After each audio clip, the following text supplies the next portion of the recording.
Heboh seorang pria temukan monyet berwarna kuning di perkebunan, ada yang sebut marsupilami. Beredar di media sosial, seorang pria menemukan seekor jenis monyet kecil lucu saat ia berada di kebunnya.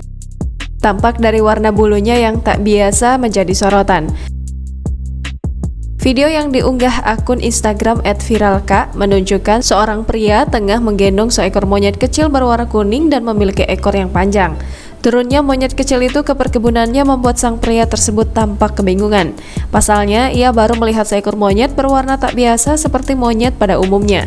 Dalam video berdurasi 25 detik itu, ia mendapatkan lebih dari 4.000 likes.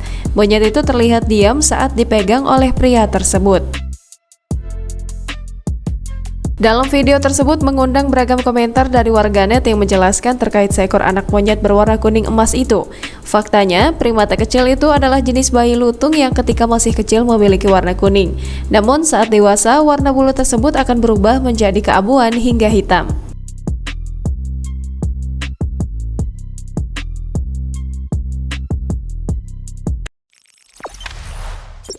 Jangan lupa subscribe, share, komen, dan like ya.